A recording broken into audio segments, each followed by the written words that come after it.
Desde que tenho lembranças, sabia que minha mãe não me queria. Ela me dava remédios de gosto ruim quando eu tinha 3 anos.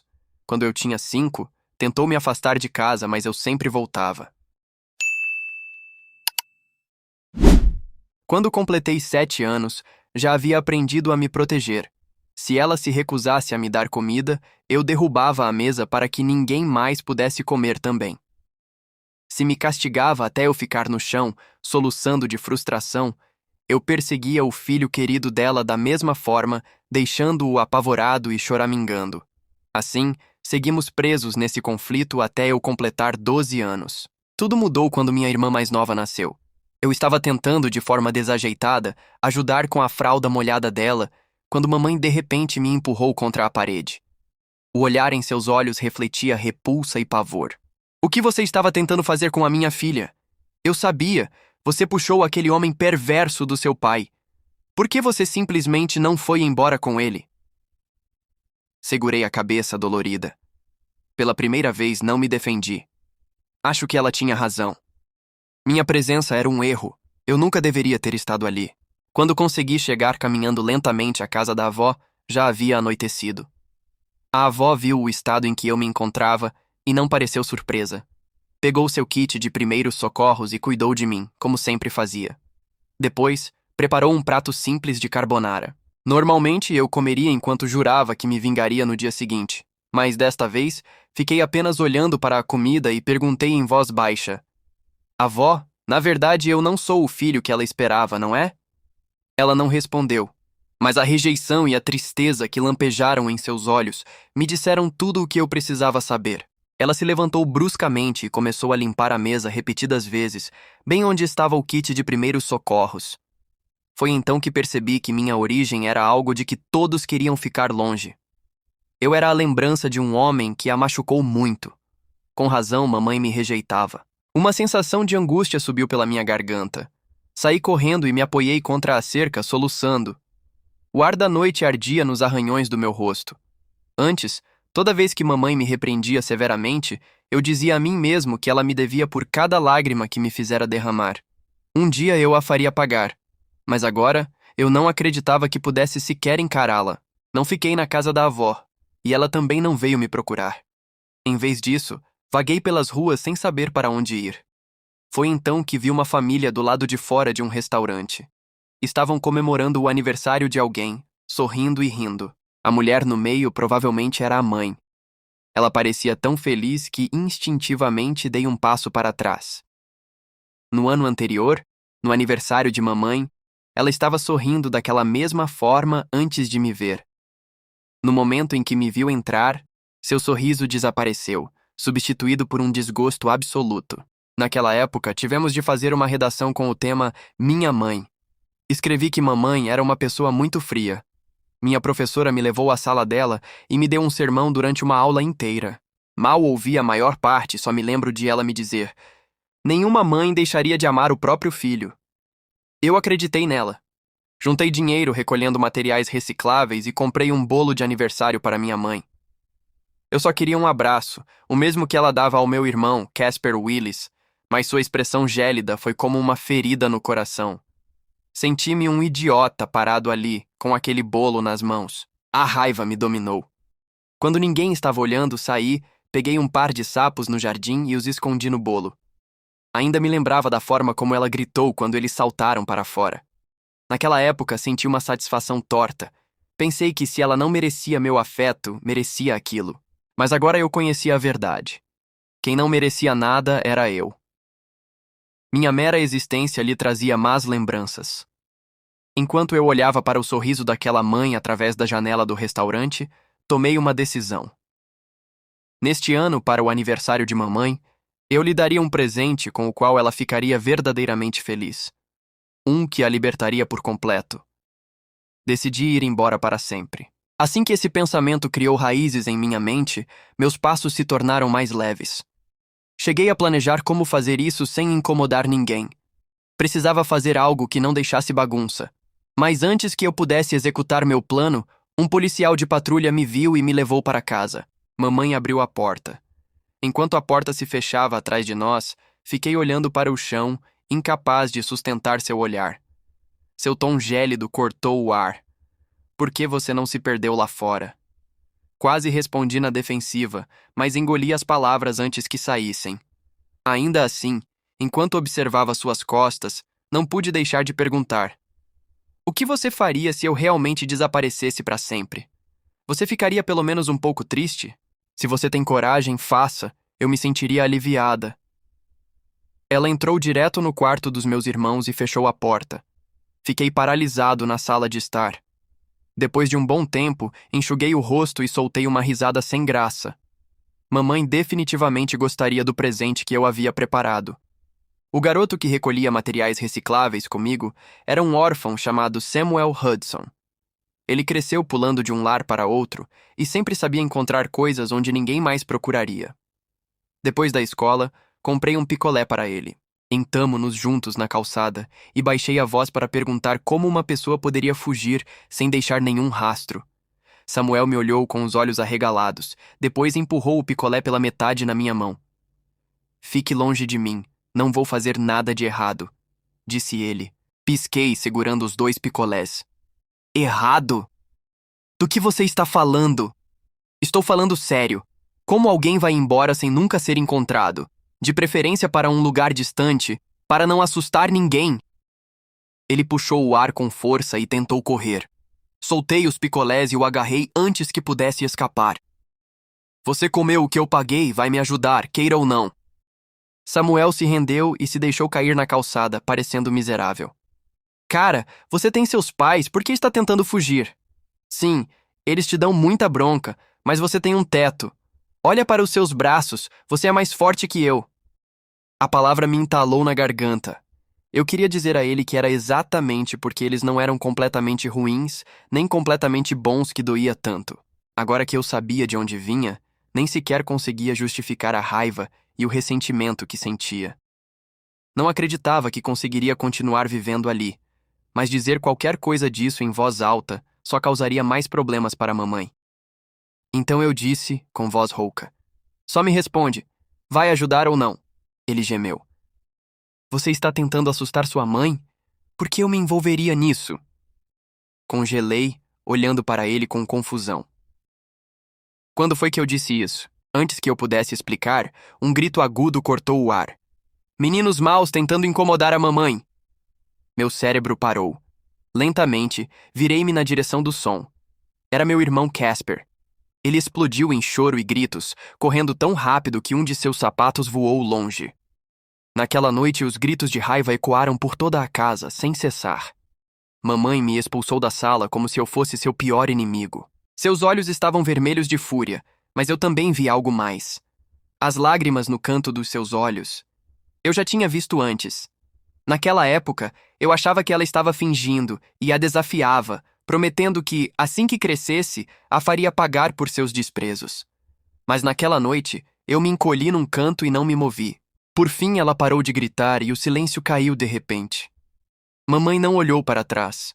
Apenas entrou tropeçando no quarto. Passou muito tempo antes que eu me levantasse. Ouvi um soluço abafado atrás da porta dela. O tipo de soluço que só escapava porque ela estava tentando com todas as forças contê-lo. O som partiu meu coração. Minha alma doeu, e voltei a me sentar no chão. Cobri os olhos com o braço e senti muita umidade. Eram lágrimas de profunda tristeza. Você sabe, quando ela tinha 19 anos, chorava da mesma maneira. Levantei os olhos bruscamente. A avó estava em pé junto à porta, com os olhos turvos vagando por uma lembrança difícil. Naquela época, ela foi profundamente magoada por alguém muito ruim. Não chorou alto, apenas guardou o silêncio na própria dor. Meu coração deu um salto. Tentou te dar para adoção, mas não conseguiu. Depois que você nasceu, eu mesma te deixei num lugar seguro, mas te trouxeram de volta na manhã seguinte. Disseram que você tinha de ficar aqui. Minha vida era uma piada ridícula. Ninguém dera boas-vindas à minha chegada, e ainda assim, eu continuava ali. A avó sentou-se ao meu lado. Ela parecia cansada, mas continuou falando. Não a culpe. Ela está sofrendo há muito tempo. Baixei a cabeça e suspirei. Avó, eu já não a culpo.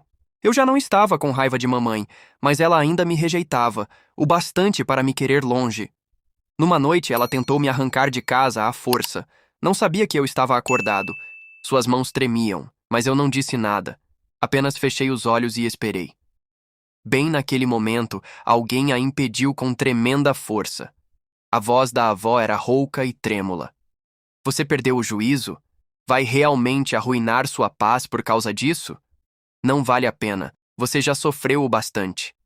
Mamãe desabou nos braços dela e soltou um soluço quebrado. Mamãe, eu não aguento mais. E se ele se revelar uma pessoa ruim como o pai dele? A avó a segurou com força, mas seus olhos se voltaram para mim. Por um momento achei que ela tivesse visto que eu estava acordado, mas ela apenas sussurrou com calma. Vamos descansar. O choro de mamãe foi se afastando. Fiquei ali, respirando fundo. Depois cobri o rosto com o cobertor. Não fazia ideia de quanto tempo havia passado até o amanhecer começar. Foi então que a avó entrou, trazendo uma grande caneca esmaltada. Estava cheia de um chá de ervas muito forte. Tomar aquilo logo cedo era estranho, mas ela simplesmente deixou a caneca na mesa de cabeceira e disse, com uma voz tão firme quanto as rugas profundas do rosto: Beba. Entendi o que ela queria dizer.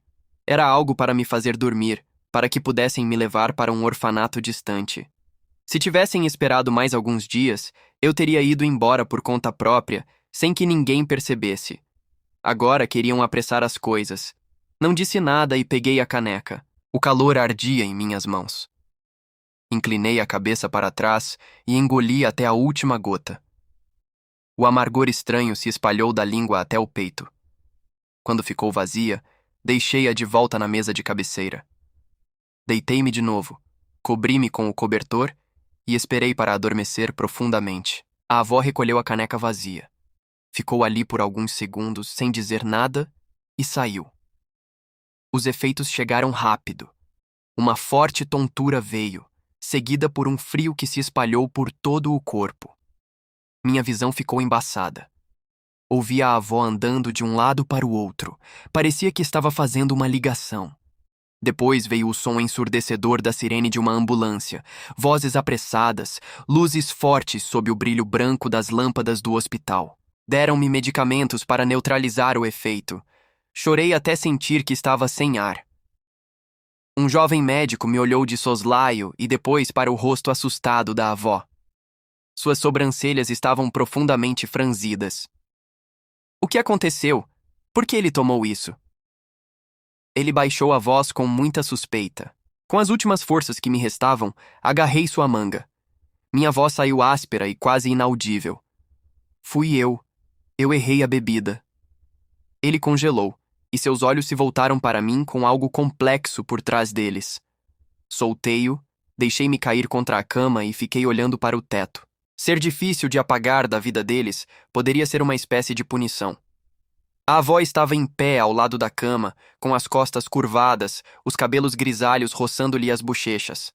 Antes de fechar os olhos, achei ter visto uma lágrima deslizar por seu rosto e cair no chão. Depois que voltamos, a casa parecia vazia e congelada. As paredes continuavam brancas, os móveis continuavam arrumados, mas tudo parecia exausto, como se alguém tivesse sugado toda a energia dali. Tornei-me mais obediente do que nunca. Comia em silêncio. Ia e vinha da escola em silêncio. Tornei-me uma sombra, tentando não ocupar espaço algum. Comecei até a aconselhar Casper. Comporte-se, não irrite a mamãe, dizia eu, limpando a boca dele com uma calma incomum. Ele me olhava confuso, mas havia um toque de carinho em seus olhos. Quanto à minha irmãzinha mais nova, Janet Willis, mamãe a protegia como se eu fosse um estranho.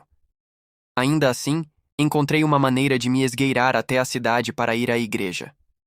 Eu só tinha alguns dólares no bolso, mas gastei tudo comprando um amuleto de proteção. Quando mamãe estava distraída na cozinha, deslizei sem fazer barulho e enfiei o amuleto no canto do cobertor de Janet, esperando que ela crescesse em segurança. Então decidi ir embora de verdade. Se não me queriam, desaparecer teria de ser suficiente. Não eram necessárias despedidas. Era uma tarde sufocante de verão, e o sol batia tão forte que me deixava tonto. Eu caminhava sem rumo pela estrada poeirenta perto da represa. Então, um grito agudo e apavorado ecoou. Connor! Virei-me bruscamente. Era Samuel. Estava a uns 20 metros de mim, com as mãos em volta da boca, o rosto distorcido por algo que levei um segundo para identificar como pânico genuíno.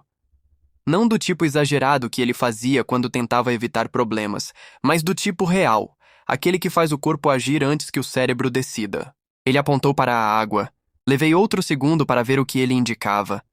Na margem, onde o barranco da represa ficava escorregadio com o musgo e a lama do verão, havia uma figura pequena. Uma menina, não mais de 5 ou 6 anos, com um vestido amarelo já encharcado até a cintura. Ela tentava subir de volta à margem, mas toda vez que colocava o pé na lama, escorregava.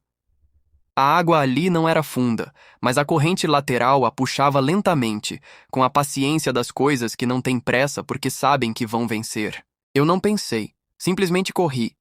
A lama entrou nos meus sapatos antes de eu alcançar a margem. Entrei na água até os joelhos, agarrei a menina pelo braço e a puxei para cima com mais força do que achava ter. Ela saiu da água tossindo com o vestido amarelo grudado no corpo, os olhos arregalados, mas ainda sem chorar. Como quando o susto é tão grande que demora alguns segundos para virar choro. Então virou. E nossa, como ela chorou. Samuel chegou correndo e parou ao meu lado, ofegante. Ela está bem? Acho que sim. E você? Olhei para ele. Estava com as calças encharcadas até as coxas e sem um sapato, perdido em algum lugar. Samuel retribuiu o olhar com uma expressão que não era exatamente de admiração, mas também não era aquela que ele fazia quando eu fazia algo que lhe parecesse perigoso. Por que você me seguiu? Perguntei. Não te segui. Vim buscar meu picolé. Você me deve um. Mentira. Os picolés tinham ficado jogados na calçada quando o agarrei pelo braço. Se ele tinha vindo até a represa, era porque havia me seguido, o que significava que algo nele havia decidido que não podia me deixar ir sozinho. Não disse isso a ele. Apenas me sentei na margem com os sapatos cheios de água e esperei que meu coração parasse de bater tão forte. A menina de vestido amarelo acabou parando de chorar. Ficou sentada ao meu lado, com os braços cruzados contra o peito, olhando para mim como se não tivesse certeza do que fazer comigo. O cabelo dela estava grudado no rosto, em mechas escuras. De algum lugar da estrada, ouvia-se vozes se aproximando. A família dela, disse Samuel, olhando para lá. Levantei-me. Não me interessava estar ali quando chegassem. Os desconhecidos que queriam agradecer por algo sempre terminavam fazendo perguntas, e eu não queria responder a perguntas. Mas antes que eu pudesse me mover, a menina segurou minha mão molhada com as 2 mãozinhas e olhou para cima com uma seriedade que não correspondia ao tamanho dela. Obrigada, ela disse. Só isso, mas com o tipo de convicção que os adultos perdem com os anos. Soltei a mão dela com cuidado e me afastei. E Samuel me alcançou no meio do caminho de volta. Caminhamos um tempo sem dizer nada. O sol continuava brutal, mas a água na roupa gerava o próprio frio. Aonde você estava indo? Ele perguntou por fim. A lugar nenhum. Você estava indo na direção de Cruz do Norte, nessa hora, com esse calor? Sério, Connor. Aonde você estava indo? Não respondi. Ele também não insistiu. Era algo que eu apreciava em Samuel. Ele sabia quando pressionar e quando parar. A maioria das pessoas não sabia. A maioria continuava forçando mesmo depois de você já ter dito que não havia mais nada a dizer. Paramos numa loja de conveniência e ele usou o dinheiro que carregava para comprar 2 garrafas de água. Ele me passou uma sem me perguntar se eu queria. Sentei no degrau da entrada e bebi em silêncio. Ontem, quando você me perguntou como morrer, ele disse, pensei que estivesse falando da sua mãe. Já sei que você estava pensando nisso de verdade para você. Olhei para a garrafa em minhas mãos. O plástico ainda estava frio. Havia algo estranhamente concreto nessa sensação. A frieza do plástico contra as palmas das mãos, que me dificultava ignorar que eu ainda estava ali, continuando a sentir coisas, continuando a ocupar espaço. Já não estou, eu disse. Samuel assentiu lentamente, como se isso fosse uma resposta suficiente por hora. Então disse algo que eu não esperava. Meu segundo lar adotivo. O senhor que estava no comando era uma boa pessoa. Mas um dia, Ele foi transferido e colocaram outro no lugar. O novo não era uma boa pessoa. Ele fez uma pausa, bebeu água. Passei 6 meses lá antes de me mudarem de novo. Nesses 6 meses, 2 vezes pensei na mesma coisa que você. Olhei para ele. Na segunda vez, continuou. Lembrei do primeiro, o bom, e pensei: se eu ficar, talvez haja outro como ele lá na frente. Se eu for embora, nunca vou saber. Houve um silêncio entre nós que tinha peso, mas não do tipo ruim. E você encontrou? Perguntei. Ainda não, mas também não fui embora. Terminei a água. A garrafa vazia esquentou rápido nas minhas mãos. Em algum lugar atrás de nós, um caminhão passou levantando poeira, e o calor da tarde colou de volta na pele como se nunca tivesse ido embora. O problema em continuar vivendo, compreendi naquele momento, não era a dor. A dor eu já conhecia. Era a incerteza. Não saber se havia algo do outro lado que valesse o custo de chegar até lá. E a única resposta que existia para essa pergunta era a mesma que Samuel acabara de me dar, sem chamá-la de resposta: continuar e ver. Não era grande coisa, mas era alguma coisa. Quando cheguei em casa naquela noite, a avó estava na cozinha. Não disse nada sobre minha roupa molhada, apenas colocou um prato na mesa com a economia de gestos que sempre tivera, como se falar sobre as coisas fosse um luxo que não podia pagar. Sentei, comi. Do quarto de mamãe não vinha nenhum som. Depois de lavar o prato, parei no corredor em frente à porta fechada dela. Não sei quanto tempo fiquei ali. O suficiente para que a avó apagasse a luz da cozinha e o corredor ficasse na penumbra. Não bati na porta, não disse nada, mas também não fui embora. Em algum momento compreendi que ficar não significava que tudo ia ficar bem. Significava apenas isso: ficar. Continuar existindo um dia de cada vez, mesmo que ninguém me pedisse e mesmo que ninguém celebrasse isso. Continuar ali, mesmo que a única razão que eu tivesse, por enquanto, fosse o fato de uma garotinha de vestido amarelo ter apertado minha mão molhada e me dito obrigada, como se a minha presença naquele momento tivesse importado. Talvez fosse suficiente para aquela noite. Fui para o meu quarto, troquei a roupa molhada, deitei e fechei os olhos. Não dormi logo, mas também não fiquei olhando para o teto pensando em como desaparecer.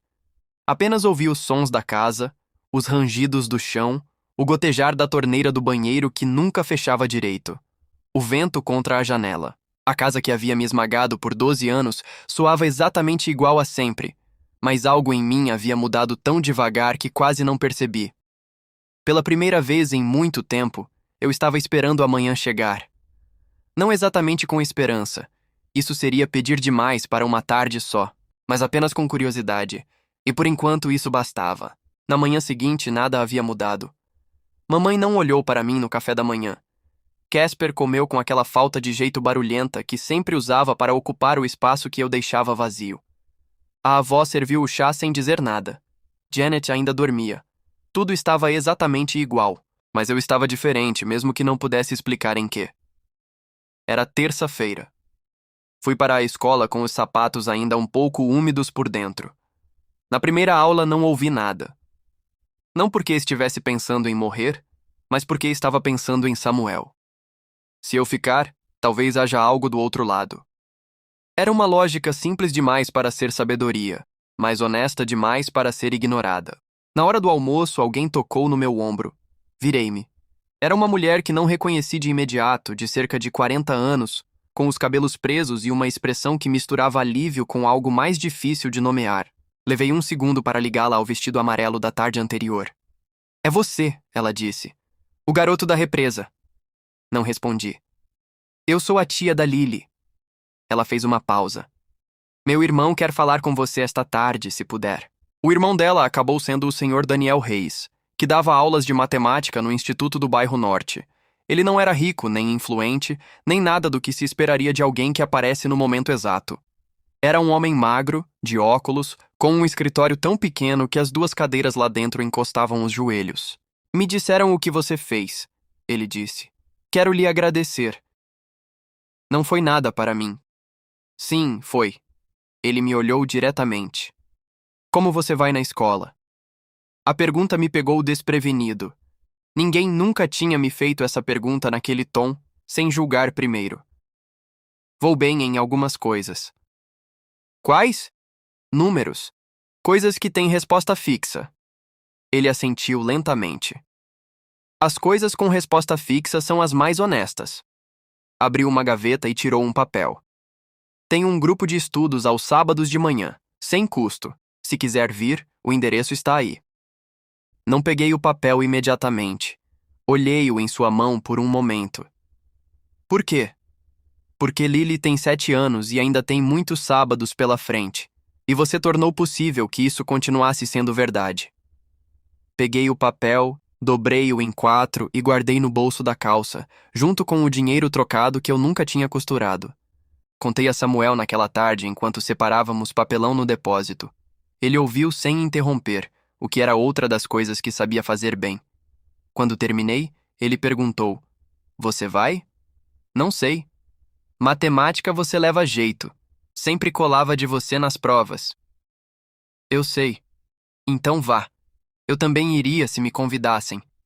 Não disse nem que sim, nem que não. Mas naquela noite, quando cheguei em casa, tirei o papel do bolso e o coloquei debaixo do colchão, no mesmo lugar onde guardava o dinheiro que juntava semana a semana desde os 10 anos. Não era muito, mas era meu. Completamente meu. E ninguém naquela casa sabia que existia. Comecei a pensar nesse dinheiro de outra forma. Antes eu o guardava sem um propósito claro, mais por instinto do que por planejamento, como alguém que acumula comida quando não sabe quando vai comer de novo. Mas naquela noite, deitado com o papel do Sr. Reis debaixo de mim no colchão, comecei a calcular quanto eu juntava por semana, quanto em um ano, quanto precisaria para pagar o primeiro semestre no Instituto Técnico do Distrito Norte, aquele que tinha bolsa parcial para alunos com notas altas. Não era um sonho, era aritmética. E a aritmética eu entendia. Nos dias seguintes, fui ao grupo do Sr. Reis. Uma vez, depois outra. O grupo era pequeno, 5 alunos, um quadro velho, problemas que começavam simples e iam se tornando mais complicados sem que percebêssemos, até já estarmos dentro deles. Eu gostava disso. Gostava que as regras fossem claras e que, se você seguisse os passos corretamente, sempre chegaria ao mesmo lugar. O Sr. Reis não me perguntava sobre minha família, não fazia comentários sobre meus hematomas, que já estavam desaparecendo, mas ainda eram visíveis. Ele apenas apontava os erros com a mesma entonação com que apontava os acertos. Neutro. Sem castigo, sem recompensa exagerada. Apenas informação. Era a primeira vez que um adulto me tratava como alguém capaz de aprender. Em casa, continuei sendo uma sombra. Silencioso, organizado, sem ocupar espaço. Mamãe me evitava com a mesma dedicação com que eu a evitava. Mas às vezes, quando ela não me via, eu a observava. A forma como carregava Janet, a forma como cantava em voz baixa para ela quando achava que todos estavam dormindo. Havia naquilo algo tão cuidadoso, tão diferente de qualquer coisa que ela tivesse me dado, que por um tempo senti apenas a velha ferida se abrir. Mas depois comecei a ver de forma diferente. Não como algo que eu não merecia, mas como algo que ela teve de construir do zero. Afinal, ninguém tinha lhe ensinado isso para mim. Porque eu havia chegado de uma maneira que a havia quebrado por dentro antes que eu pudesse fazer qualquer coisa a respeito. Eu ainda não a perdoava. Não sabia se algum dia conseguiria. Mas começava a entender que seu ódio não me definia. Uma noite, enquanto revisava meus cálculos sob a luz da lanterna que guardava debaixo do colchão, junto com o dinheiro e o papel do Sr. Reis, ouvi a avó falar em voz baixa da cozinha.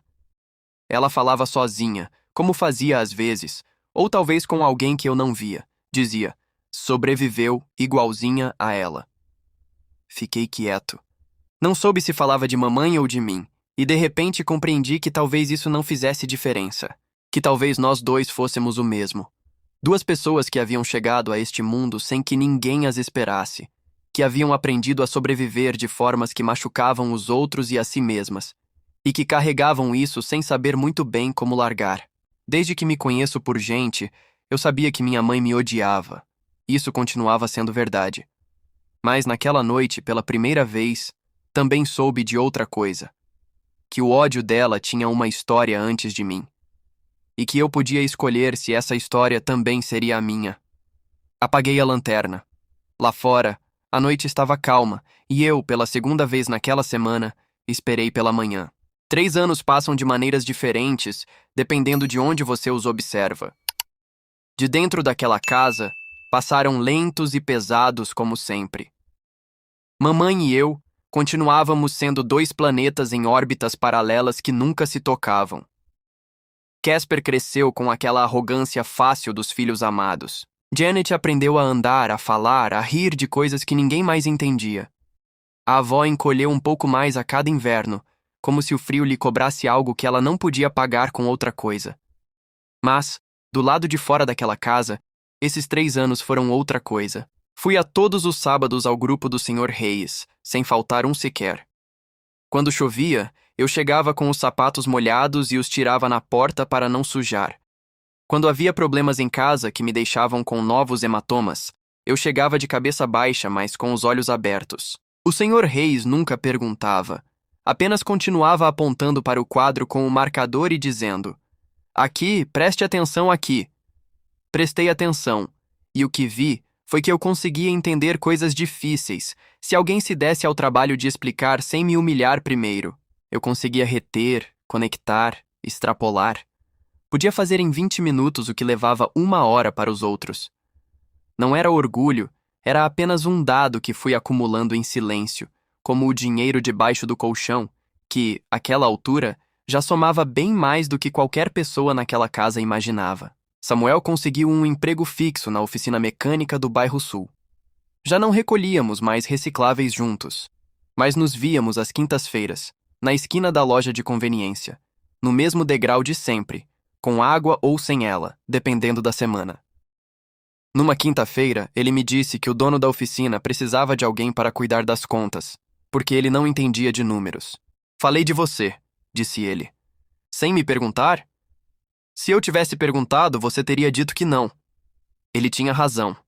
Eu disse que sim. Comecei às terças e quintas-feiras à tarde. 2 horas revisando notas fiscais e registros num caderno que o dono, um senhor gordo e gentil chamado Torino, preenchia com uma letra que parecia ter sobrevivido a um terremoto. Organizei as contas dele em 3 semanas. Ele me pagou em dinheiro. Sem contrato, sem perguntas, com a satisfação silenciosa de alguém a quem acabaram de tirar um peso das costas. O Sr. Reis ficou sabendo. Não falou muito, apenas ergueu uma sobrancelha e, em seguida, colocou um formulário sobre a mesa. Era a convocação para a Olimpíada Regional de Matemática, categoria Ensino Médio.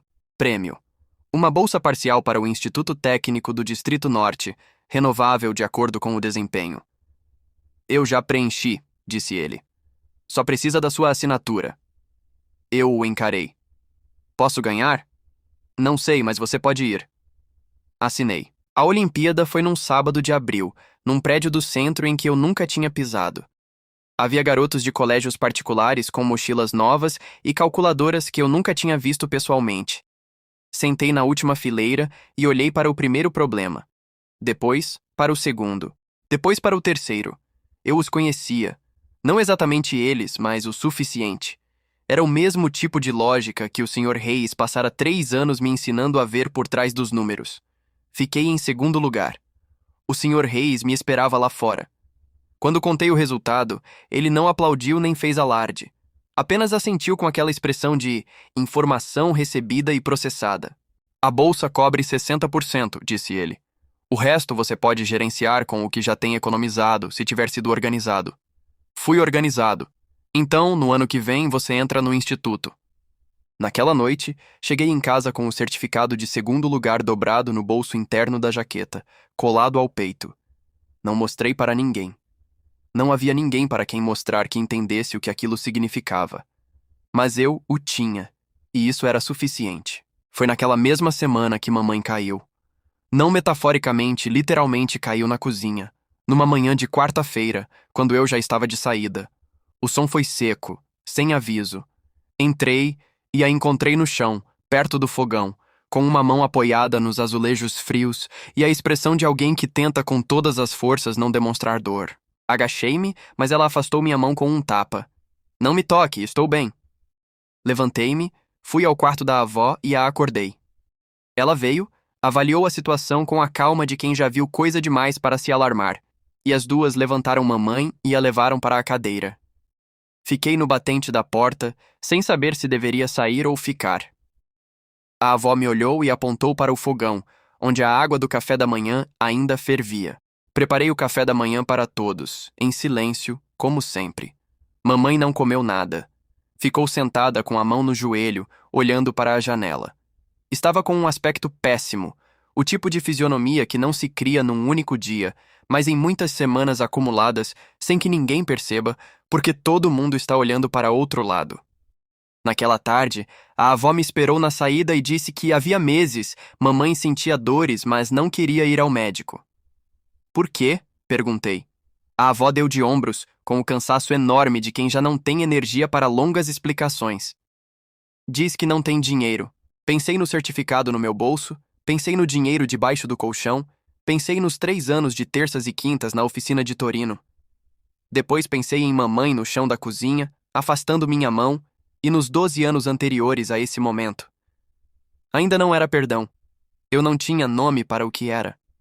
Mas naquela noite, enquanto ela dormia, deixei um envelope na mesa da cozinha. Dentro havia o suficiente para a consulta e os exames básicos. Sem bilhete, sem assinatura, apenas o dinheiro no envelope. Na manhã seguinte, o envelope havia desaparecido da mesa. Mamãe não disse nada, não olhou para mim de maneira diferente. Serviu o chá e sentou-se na mesma distância de sempre. Mas algo havia mudado na geometria da cozinha. Algo tão pequeno que talvez só eu conseguisse perceber.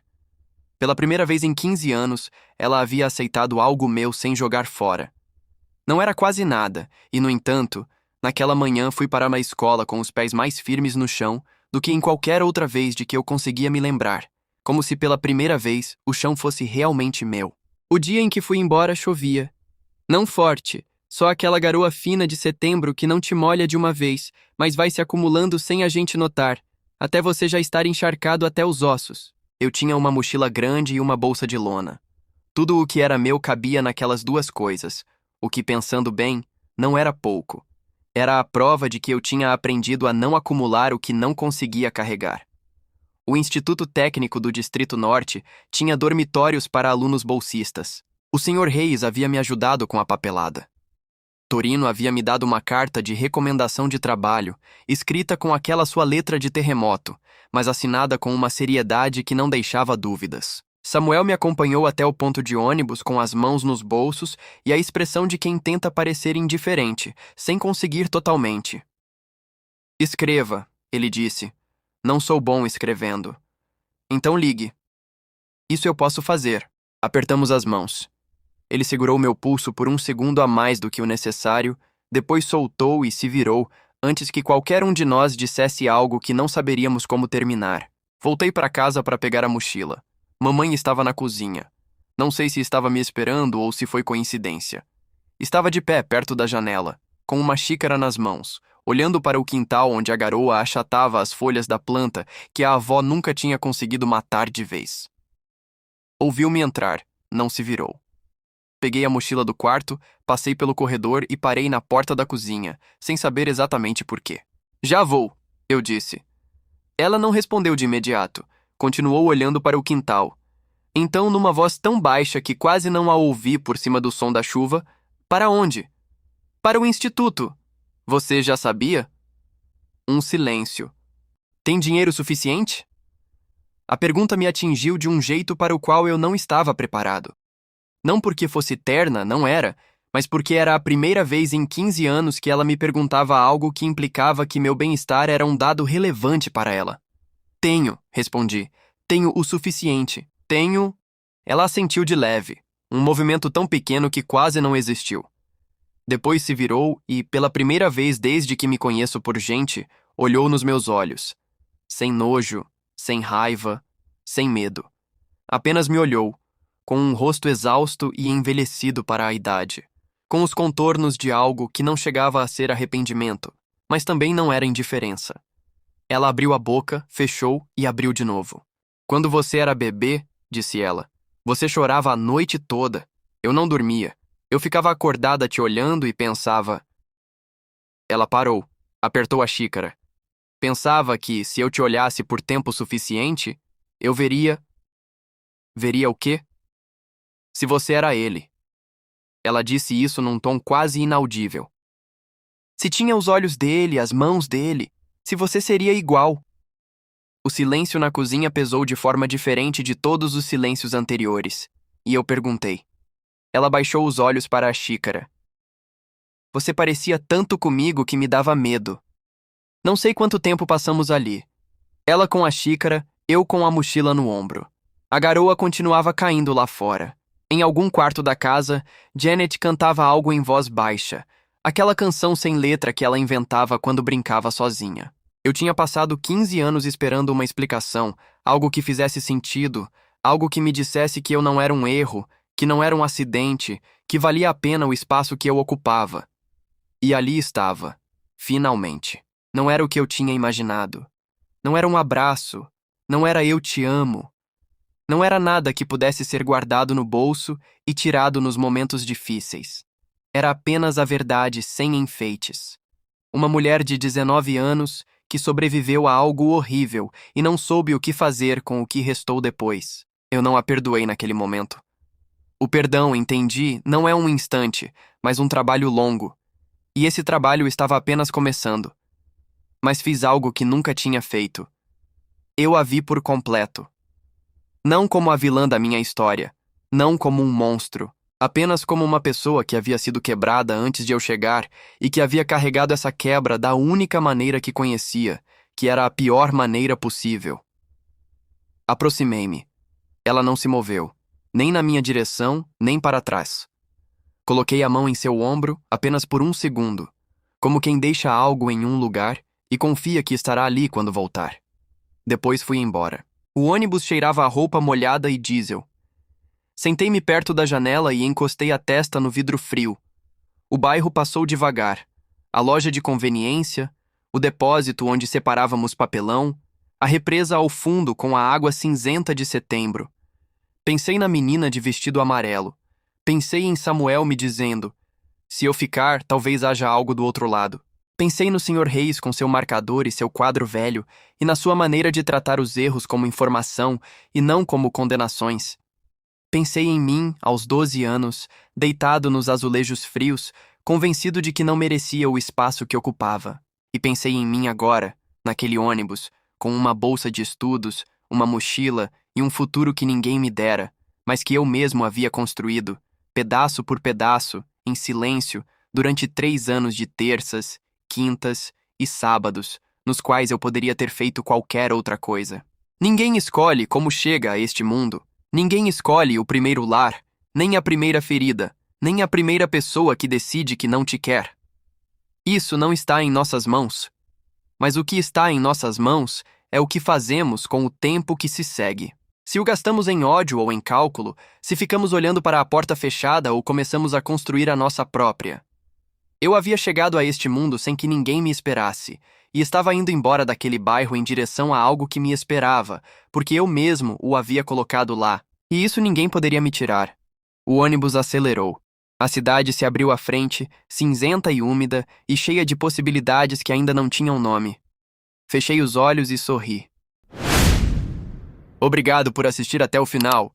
Não se esqueça de deixar o seu like, comentar e, claro, se inscrever no canal.